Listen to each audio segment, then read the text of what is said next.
Hey Baddies! It's your girl Natalie Odell and welcome back to your favorite beauty channel on YouTube where we talk everything beauty, fashion, lifestyle, and most importantly, self-love. I am going to be doing a very special person's hair today, but before we get into that, make sure you guys subscribe if you are new to this channel or you just haven't subscribed yet. And welcome to my new studio, okay? First and foremost, I'm really excited because this is the first ever video to be filmed in the Natalie Odell studio. One of the two of my studios. So let's bring in our special guest.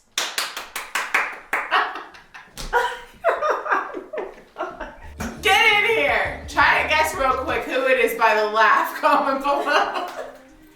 It's my sister. First of all, guys, my hair looks wild. It looks wild, but you'll see why. Wait, Yeah. You said what? Did you say why? I'm doing her hair. We're gonna do a cute natural style. We're gonna chop it up a little bit, have a little juicy girl talk and all that. But I actually have not tried to do my sister's hair probably since we were like kids. So Isn't that sad? well, she had dreadlocks It's forever. so sad. Not forever, girl. I had it for 3 years. Okay, but before that, I couldn't really do hair. I've been experimenting more. I learned how to braid in the last few years and all that. So. And actually, you used to dye my roots for me whenever I had blonde hair. Oh, I did. I So she would do forgot. I did used to do that. All right, y'all. So let's get into the video. Let's go. Okay, Baddie. So for this hairstyle, well, we're doing something similar to this. You're going to need.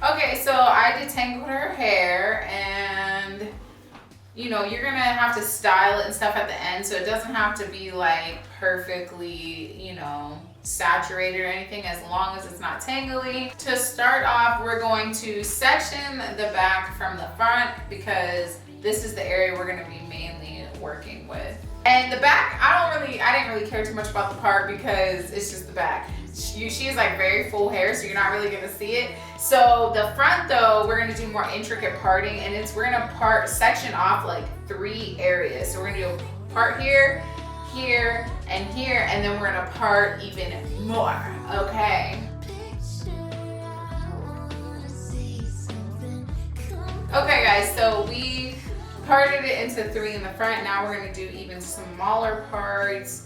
Each section is going to have basically like 4 little box parts. And I'm gonna put this part in the clip. Got me looking crazy.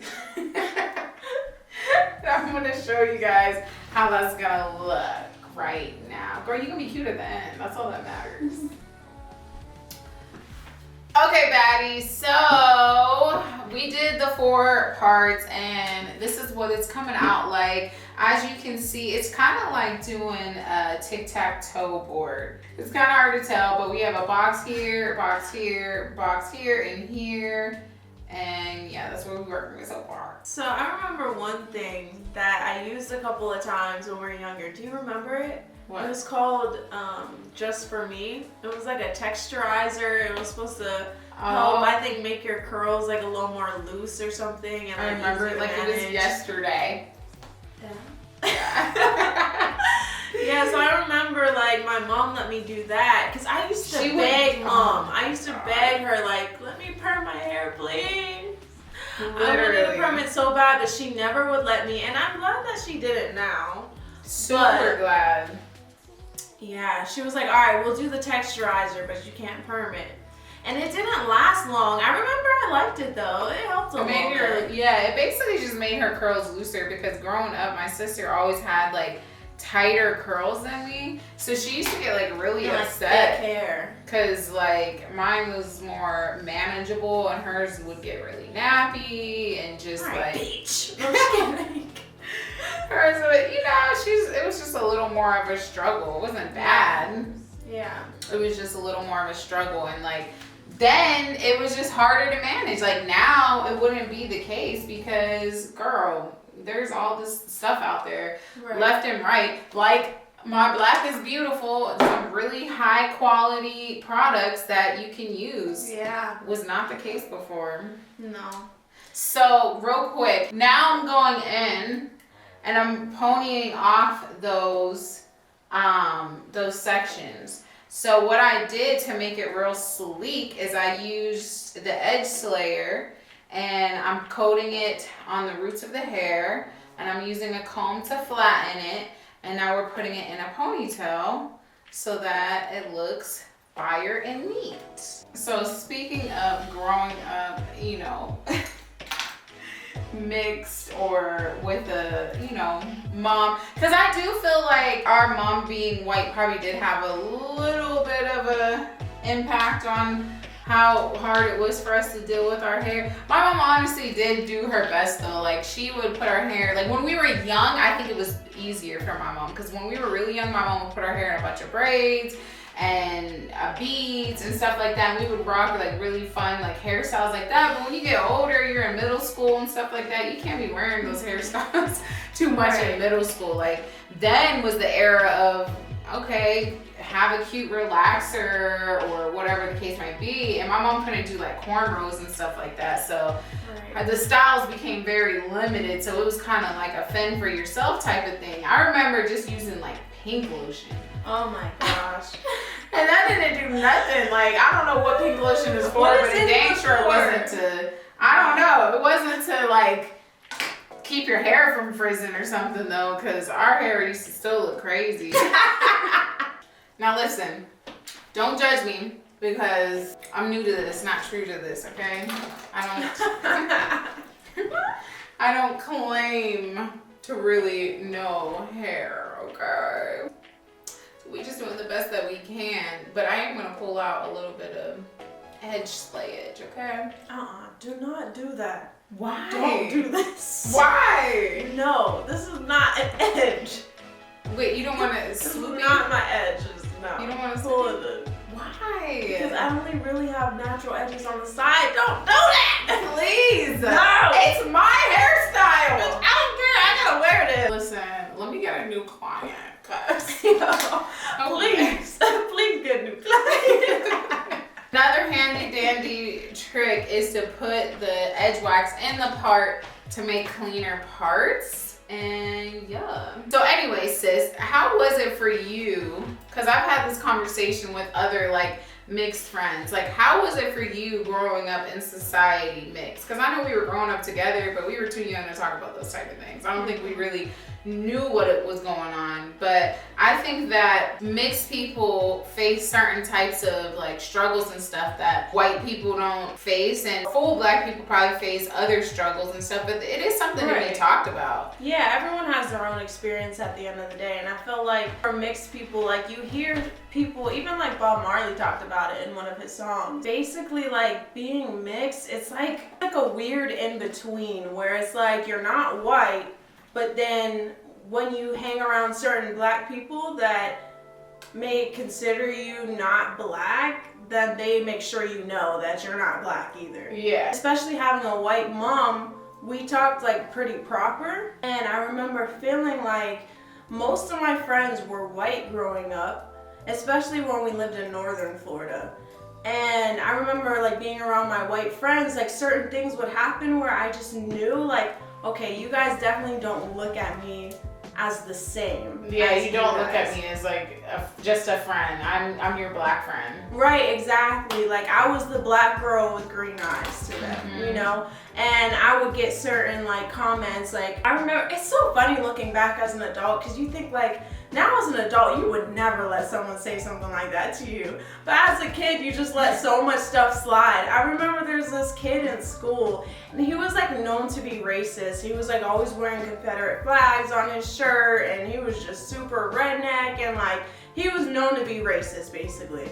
And I remember he was friends with all my white friends, and so we were around each other a lot, and we got along pretty well. I actually liked the kid.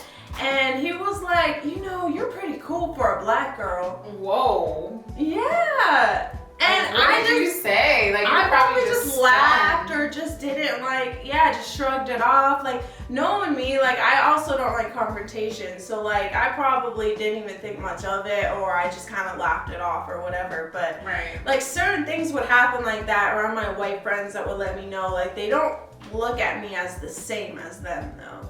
And then like trying to go and hang out with my black friends, I would always be like, they'd always tell me like, oh, you talk so white. Even though like that alone is just like, that's a pretty ignorant thing to say to somebody. You know, you can't talk white.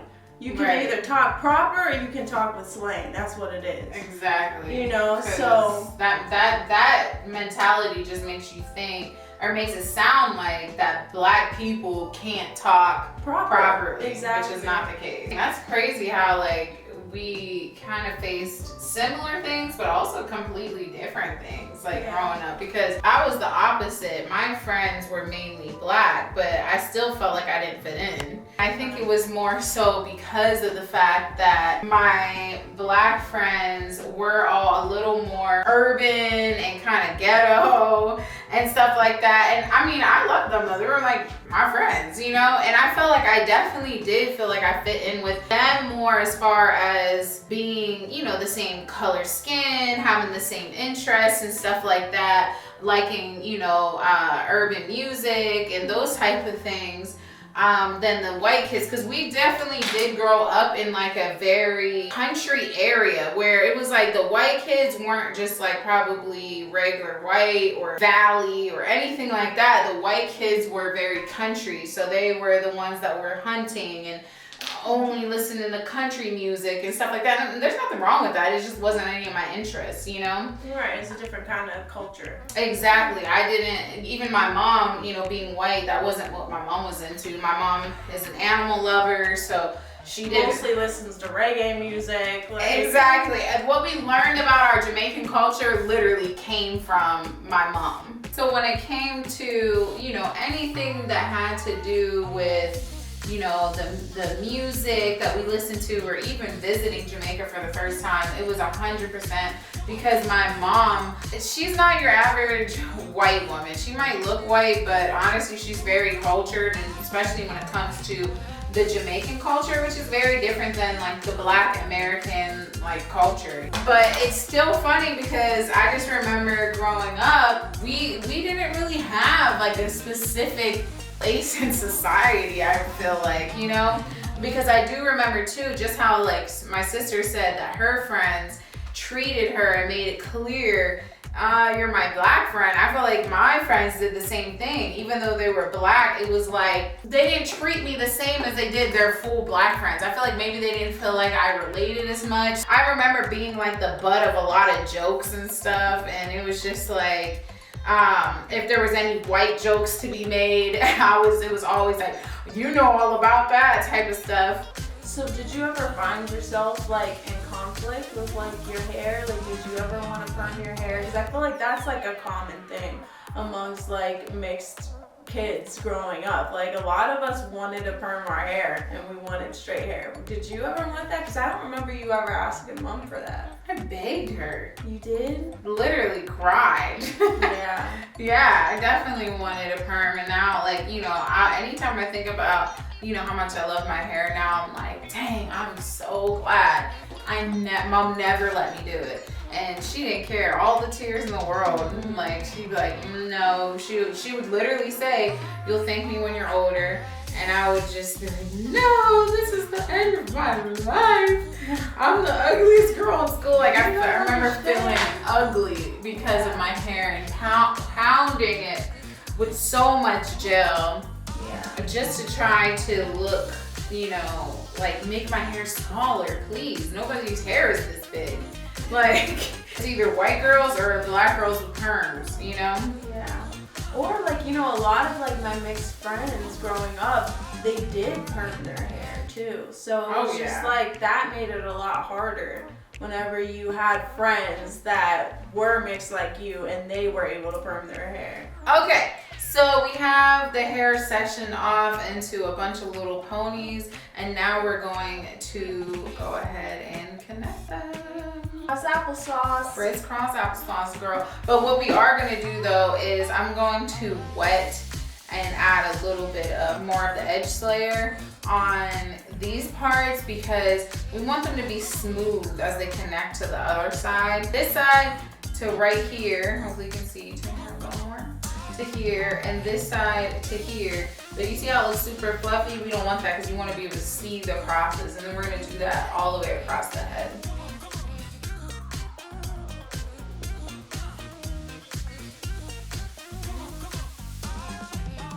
All right, baddies, it's time for the reveal.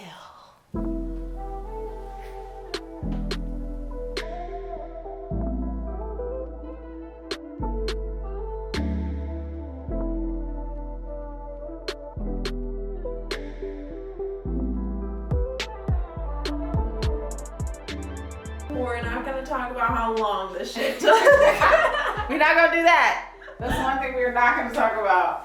But it turned out fire. Do you love it? I love it. And my hair smells fire. I know I got all good things in it. Like, oh.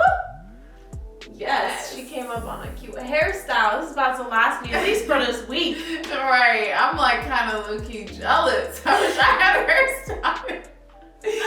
But anyway, baddies, if you guys enjoyed this video, make sure you subscribe, follow her on Instagram, follow me on Instagram, and I hope you enjoyed chatting with us while we did a cute little natural style. If you guys try this style out, make sure you tag us and we'll repost it. Yep.